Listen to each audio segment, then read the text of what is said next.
Salam alaikum, salut à toi et bienvenue sur ma chaîne YouTube, bienvenue dans cette première vidéo. Donc pour ceux qui ne me connaissent pas, je m'appelle Albin Bajrami, j'ai 22 ans et je suis derrière la stratégie de communication de la plupart de tes entrepreneurs préférés. Ici, je ne vais pas parler d'Instagram, de YouTube, etc. Parce que moi, ce que je gère, c'est surtout l'aspect Twitter, LinkedIn, Threads ou encore Facebook. Parce que oui, il y a encore des entrepreneurs qui utilisent Facebook et il y a encore d'argent à se faire avec ça. Mais tout ça, je vais vous en parler juste après. Commençons déjà par me présenter mon histoire et comment j'en suis arrivé là. Donc je m'appelle Albin Bajrami et mon prénom est d'origine albanaise, donc je suis albanais originaire du Kosovo. Mes parents ont fui la guerre du coup vers 1998-1999 pour avoir un meilleur futur, pour espérer en tout cas un meilleur futur pour leurs futurs enfants, parce qu'ils n'avaient pas encore d'enfants à cette époque-là. Donc ils ont fui le Kosovo et sont arrivés en Belgique. Ils n'ont pas de diplôme, ils doivent donc enchaîner des jobs, on va pas dire il n'y a pas de mauvais jobs, mais ils doivent enchaîner des jobs qui sont très durs physiquement et mentalement. Donc ils enchaînent les jobs, ils restent jamais sans travailler. Merci à eux, on sera jamais assez reconnaissant pour eux. Donc il y en a plein qui sont d'ailleurs dans la même situation, que ce soit des parents albanais, que ce soit des parents de l'Europe de l'Est ou même d'autres pays d'Afrique, etc., qui ont dû émigrer pour espérer un meilleur futur pour leurs enfants. Mes parents, ils n'ont pas de diplôme, donc moi, j'ai pas grandi dans l'entrepreneuriat ou dans le business en ligne, loin de là. Donc moi, j'ai toujours vu mes parents travailler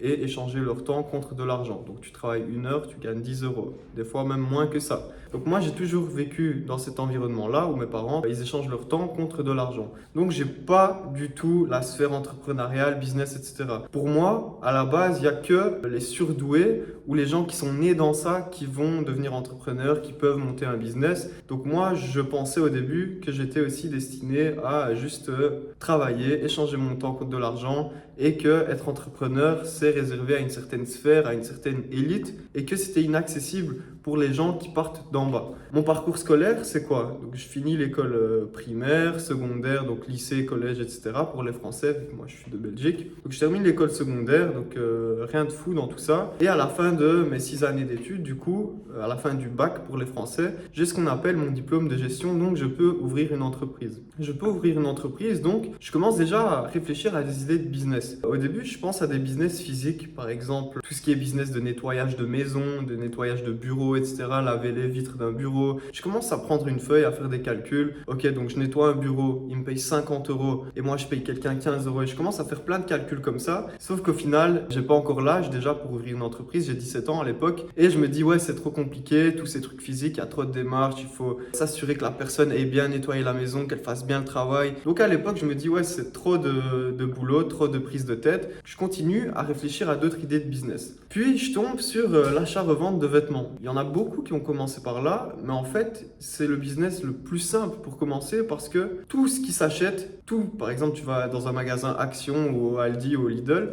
tout ce qui s'achète se vend. Sinon, ce serait pas là dans le magasin. À partir de là, à partir de cette pensée, de se dire que tout ce qui s'achète se vend, là, tu commences à penser, ok, donc il y a des gens qui achètent ça pour 50 euros. Où est-ce que je peux trouver un fournisseur pour l'avoir à 15 euros et comment est-ce que je peux le vendre à ces personnes-là? Parce que oui, dans les magasins, c'est facile, mais toi, comment est-ce que tu peux faire pour leur vendre d'autres choses? Donc ça, ce n'est plus mon business, je précise, mais j'ai commencé par ça pour me faire de l'argent de poche. Et ça, c'était l'année du bac, ok? Donc la 6e secondaire pour mes amis belges. Donc je commence par ça, ok? Je tombe sur des gars sur Twitter qui achètent des pulls et puis qui les revendent. Ils les achètent à 15, 10, 20 euros et les revendent à 50 euros. Tu vends un pull, tu te fais entre 20 et 30 euros, parfois moins, parfois plus. Mon plus gros bénéfice, c'était 70 euros sur un pull Nike, je me souviens à l'époque. Donc ça peut être pas mal pour se faire entre, disons, 300 et 1000, 2000, voire 3000 euros par mois. Donc moi, je me lance dans ça. Je commence, j'achète quelques vêtements, 10-15 euros sur Vinted, je les revends sur Vinted. Donc je me dis, ah ouais, il y a des gens quand même qui achètent des vêtements usagés. La plupart des vêtements n'avaient aucun défaut ou sinon, je ne les achetais pas tout simplement parce que ce qui se vendait, c'était surtout ceux qui n'avaient pas de défaut. Donc j'achetais un pull, 10-15 euros, je le mets en ligne, je vois que ça se vend. Ok, donc là je prends le pull, je l'ai en ma possession, je l'ai acheté, j'ai été le prendre au point relais. Donc je l'emballe, j'ai fait des belles photos, il s'est vendu du coup, je le repasse, je l'emballe et puis je le renvoie au point relais. Je me dis donc juste en faisant ça, j'ai gagné 20-30 euros all-in dessus, donc je mise tout dessus. J'achète plein de vêtements,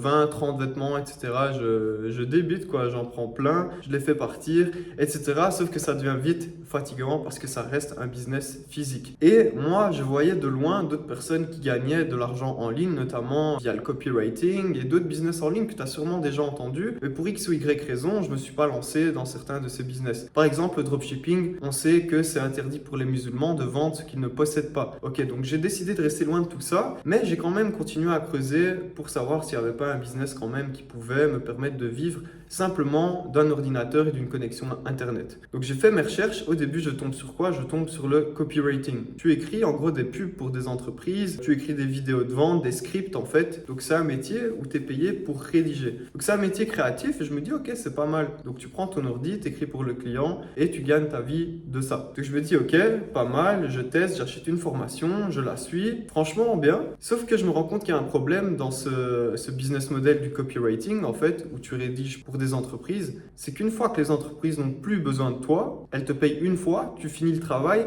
et après elles n'ont plus besoin de toi, donc elles vont passer à autre chose. Et toi, tu vas devoir faire quoi? Tu vas devoir recourir après un nouveau client. Et donc cette course au nouveau client, je t'avoue c'est bien au début, ok, tu trouves des nouveaux clients, tu découvres d'autres personnes, etc. Sauf que ça devient vite fatigant de pas savoir en fait si tu vas toucher de l'argent le mois prochain ou non. Parce que si on se lance dans l'entrepreneuriat, ok, c'est pour cette liberté financière et géographique de travailler d'où tu veux, quand tu veux, etc.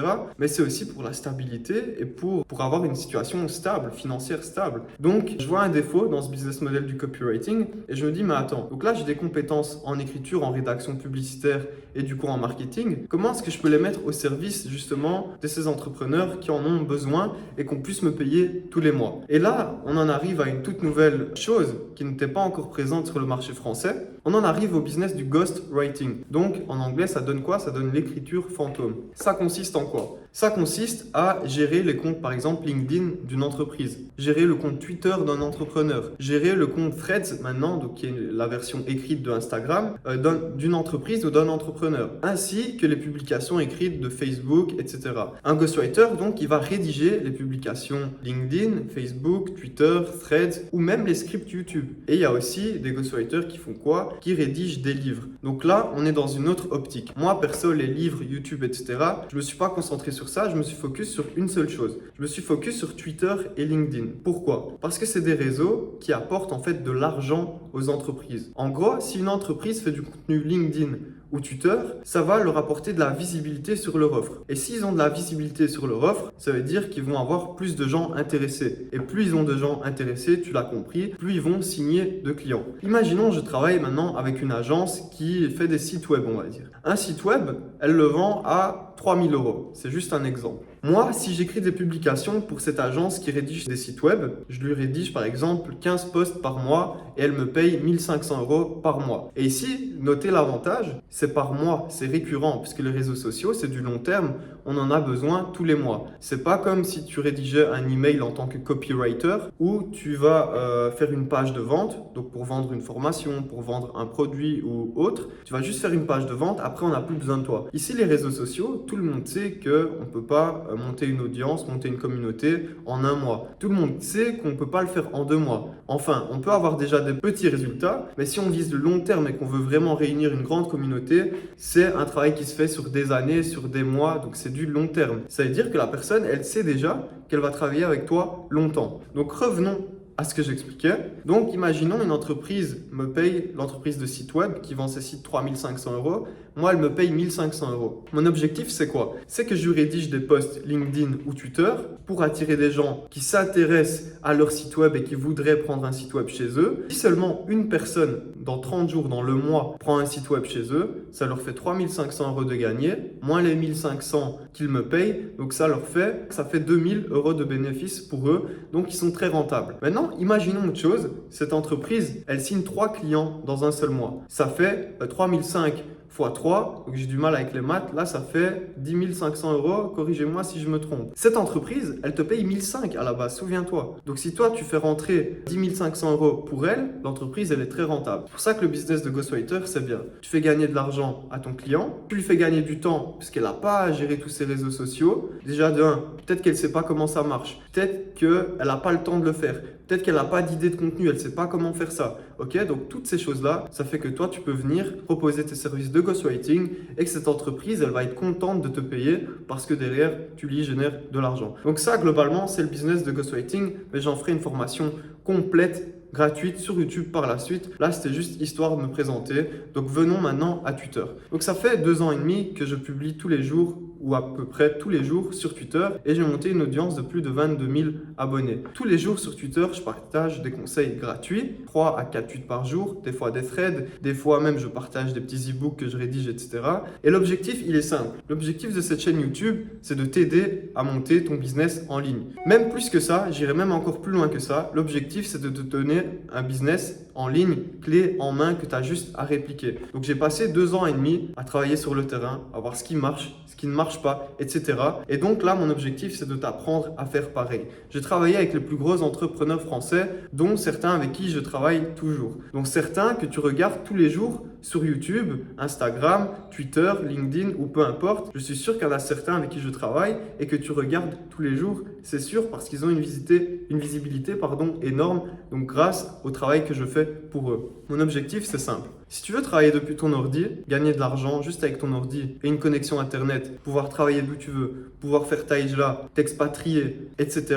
Si tu veux venir aux besoins de ta famille avec un boulot qui te convient, un boulot créatif, tu sers vraiment à quelque chose, tu apportes vraiment une plus-value, le ghostwriting, ça peut être une bonne opportunité pour toi. Maintenant, écoute-moi, je ne dis pas que je vais le faire à ta place, mais si tu es intéressé, je t'ai laissé un lien en bio, du coup, où tu peux t'inscrire à une masterclass gratuite et du coup, on se retrouve de l'autre côté. Dans cette masterclass, je vais te présenter pourquoi c'est un business qui est pas mal. Donc, je te l'ai déjà en partie expliqué dans cette vidéo. Mais je vais aussi t'expliquer pourquoi le ghostwriting, c'est là pour durer sur le long terme et comment est-ce que tu peux te lancer, même si tu pars de zéro, même si tu es nul en marketing, même si tu es un peu introverti, qui était un peu le cas pour moi. Je n'aimais pas trop prendre les appels clients, etc. Mais vu que ça me permet de vivre d'un ordinateur et d'une connexion Internet, je le fais. Donc, aujourd'hui, où est-ce que j'en suis grâce à ce business? Donc, moi, il faut savoir que j'ai quitté la Belgique. Aujourd'hui, je suis dans une ville qui s'appelle Sharjah. C'est le voisin de Dubaï, en gros, mais un peu plus préservé, etc. Donc, je suis aux Émirats Arabes Unis et si j'ai réussi à faire ça, déjà, c'est grâce à Allah, ok, bismillah. Mais ensuite, c'est par la cause de ce business en ligne de ghostwriting. L'avantage, c'est que tu choisis tes clients, tu choisis avec qui tu travailles.